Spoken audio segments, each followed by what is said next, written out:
Quote you some research here from a research paper that was published, and it was written by Donna M. Hughes of the University of Rhode Island, just to go into what their findings were about how women are trafficked. Let's see what we have here.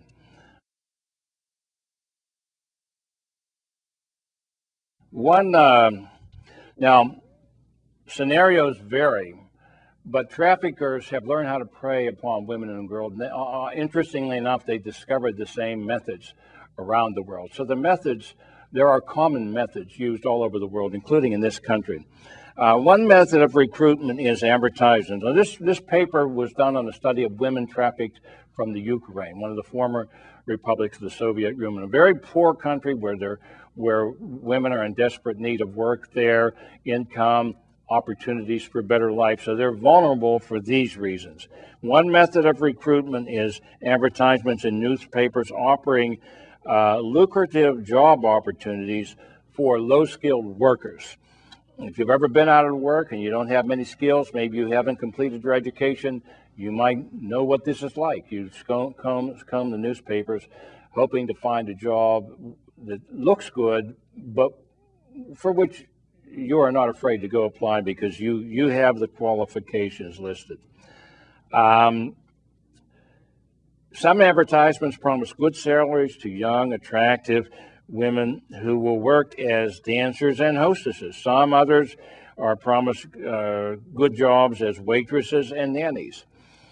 And women are recruited through socially auditions and photo sessions for these things. The process of recruiting these traffickers use to recruit these women is usually complex, with detailed deceptions calculated to reassure the women that employment opportunity in a foreign country is genuine. So these people are trying to keep they are good at deception, they're con artists too, keeping one step ahead of the women. They have ways built right into their system to reassure the women that that their job opportunity is safe. It's estimated that 20% of trafficked women from the Ukraine are gotten through job opportunities. I see I'm getting in the queue for the midpoint of our show, so I'm going to ask you to, we're going to take a break here and ask you to watch these two important educational messages, and we'll be right back.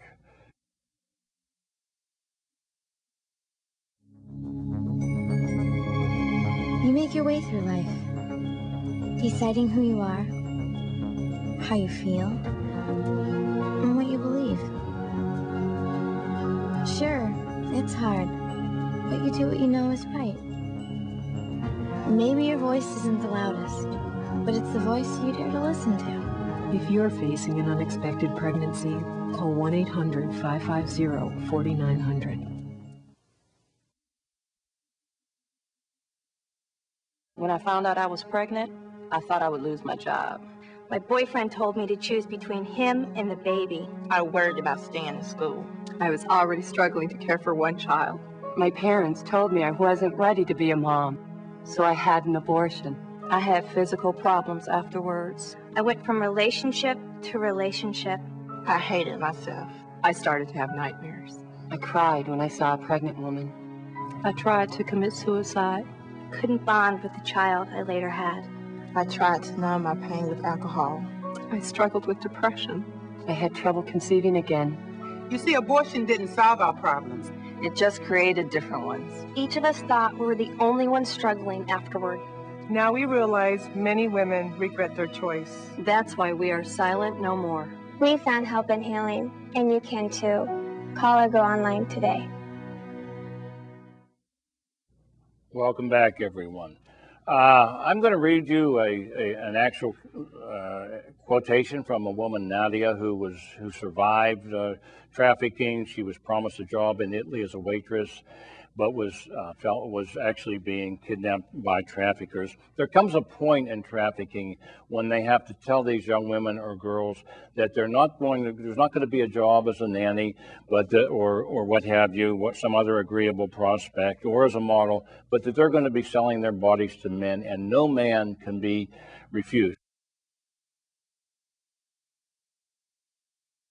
I'm going to interject. This is from the book Not for Sale by David Batstone. Interjecting the story right here when Nadia is being told this by her trafficker from Albania. The trafficker said to her at this point, "Okay, you work now. You cost me much money," the trafficker said. You give good sex to these men that he just presented to them.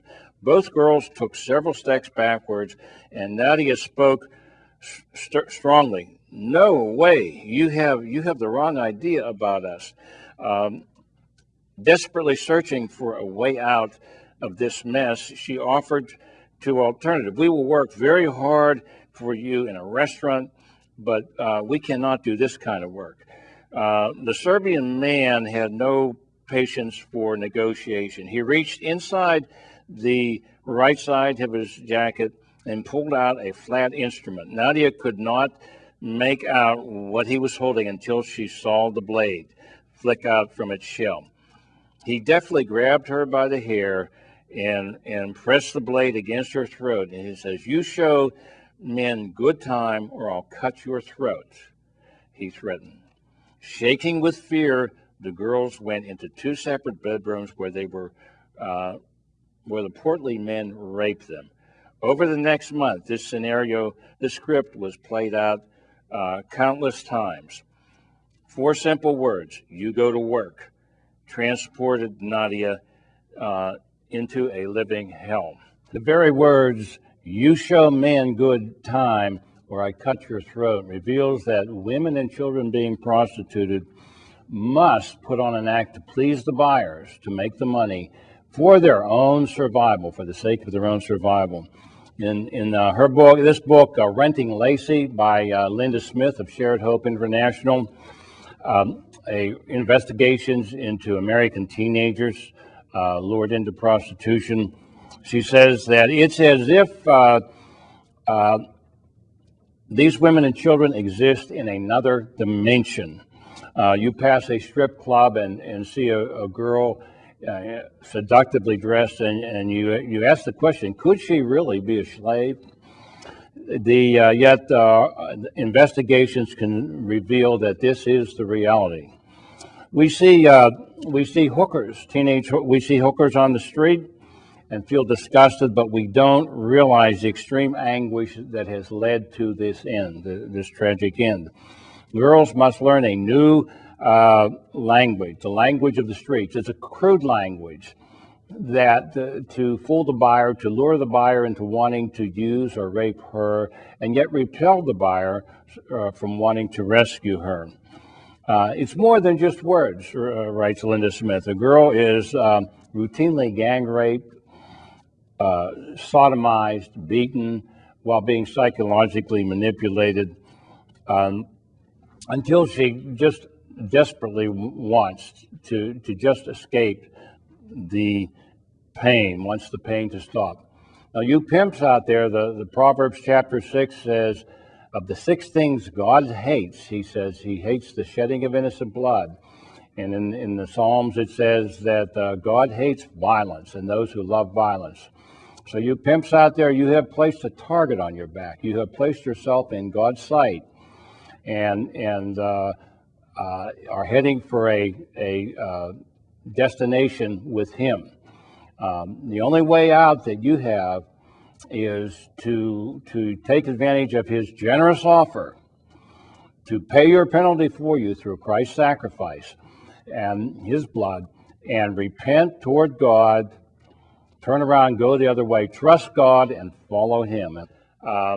So you get the feeling of what these traffickers are